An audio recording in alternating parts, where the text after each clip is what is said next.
Los principales índices de bolsa en Estados Unidos se mantienen en máximos históricos. El S&P 500 rompió por encima de los 5.000 puntos por primera vez en su historia. Hola amigos y amigas, les habla Alexander Londoño del Faro Financiero y aprovecho para invitarlos a que visiten los canales del Faro Financiero y que compartan su contenido con sus amigos y familiares.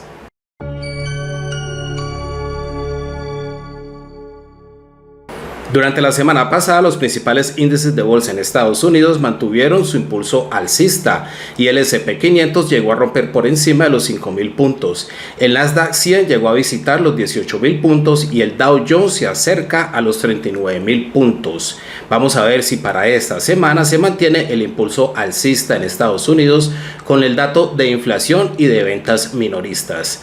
El índice del dólar se consolida un poco, pero todavía mantiene un retroceso al alza. De continuar retrocediendo hacia arriba, es posible que el índice del dólar llegue a registrar un cambio de tendencia alcista. Sobre el gráfico diario del Dow Jones podemos observar que el Dow Jones se acercó a la zona de los 39.000 puntos, donde es posible que encuentre una resistencia. De rebotar hacia abajo o más bien de corregir levemente a la baja, es posible que esta zona de los 38.000 puntos actúe como soporte para el Dow Jones. El S&P 500 rompe por encima de los 5.000 puntos y la próxima resistencia ya podría estar en los 5.100 puntos. La tendencia alcista en el S&P 500 se mantiene bastante fuerte, como podemos observar sobre el gráfico diario. De retroceder hacia abajo, es posible que la zona de los 4.900 puntos actúe como soporte para este instrumento. El Nasdaq 100 llegó exactamente a los 18.000 puntos, donde frena un poco su impulso al alza, pero también mantiene esa tendencia alcista a corto y medio plazo. Por encima de los 18.000 puntos, ya su próxima resistencia podría estar alrededor de los 18.100 puntos. En América Latina, el Bovespa de Brasil retrocedió otra vez a la media móvil exponencial de 55 días. Vemos que el Bovespa ha estado oscilando alrededor de esta media móvil sin tomar una tendencia clara a corto plazo. Aunque durante el martes de la semana pasada intentó acelerar su impulso alcista, vemos que regresa otra vez a la baja. Desde aquí podría salir en cualquier dirección, pero de romper hacia abajo, la zona del 124.00 podría actuar como soporte para el Bovespa. El índice del dólar ha estado muy consolidado, pero para esta semana se podría mover con el dato de inflación de Estados Unidos. Si la inflación en Estados Unidos se mantiene alta, es posible que el dólar continúe con ese retroceso alcista. Pero si la inflación llega a salir por debajo de lo esperado, entonces el dólar se podría debilitar y es posible que el índice del dólar regrese otra vez a la baja.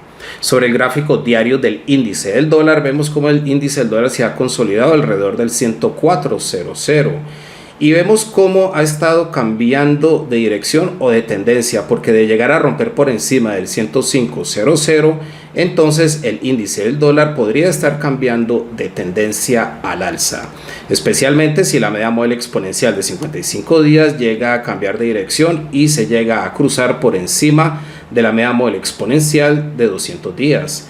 De hecho, de retroceder hacia abajo, esta misma media móvil exponencial de 200 días en el 103.48 podría actuar como soporte para el índice del dólar. Frente al peso mexicano, el dólar se consolidó por debajo de la media móvil exponencial de 55 días con un buen soporte en el 17.00. El dólar frente al peso mexicano en realidad ha perdido su tendencia a corto plazo, pero a medio plazo se mantiene una leve tendencia bajista. Hacia arriba, la resistencia más relevante para esta paridad sigue estando alrededor del 17.40, por donde está la media móvil exponencial de 200 días. Y por debajo del 17.00, tal vez esta zona del 16.80 vuelva y actúe como soporte para la paridad.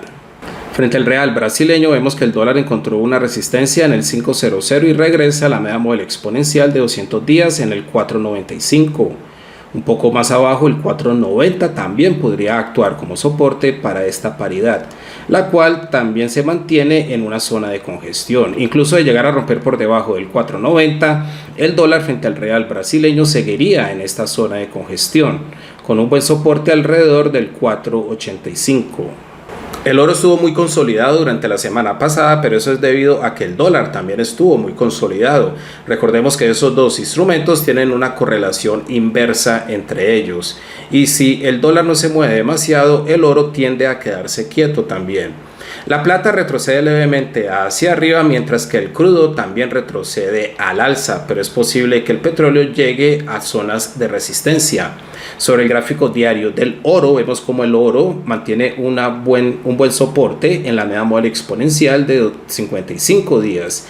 También hemos dicho que entre más veces venga y visite esta media móvil exponencial de 55 días, más aumentan las probabilidades de que la rompa hacia abajo. Así que es posible que el oro llegue a romper por debajo y venga a visitar la zona del 2000, donde también podría encontrar un soporte. La plata retrocede levemente hacia arriba, pero se mantiene débil. La media móvil exponencial de 55 días cruza por debajo de la media móvil exponencial de 200 días en el gráfico diario de la plata, y esto es señal de un posible cruce de la muerte, el cual tiene implicaciones bajistas para el instrumento a medio plazo. Pero en realidad la plata no ha podido confirmar una ruptura real por debajo del 22.00. Así que este nivel podría volver a actuar como soporte para la plata. El petróleo Brent retrocedió hasta la media móvil exponencial de 200 días en el 82.42. Ahí podría encontrar una resistencia, pero en realidad se mantiene dentro de una congestión. Así rebote hacia abajo, entraría otra vez a esta zona de congestión, oscilando alrededor del 80.00. Hacia arriba la resistencia más relevante estaría en el 84.00, y para poder que haya un cambio de dirección, el instrumento debería de romper por encima de ese nivel. Bueno, amigos y amigas, para este lunes no hay demasiados datos en el calendario económico, excepto el discurso de Andrew Bailey, gobernador del Banco de Inglaterra. Pero para el martes tenemos el índice de precios al consumidor de Estados Unidos. El miércoles tenemos el índice de precios al consumidor de Reino Unido. El jueves tenemos las ventas minoristas de Estados Unidos y el viernes tenemos las ventas minoristas de Reino Unido. Entonces es por eso que decimos que Estados Unidos y Reino Unido se toman el escenario durante esta semana en los mercados financieros. Esperemos entonces saber cómo reaccionan los mercados a esos datos. Muchas gracias a todos por su atención y nos vemos en el próximo video. Hasta pronto.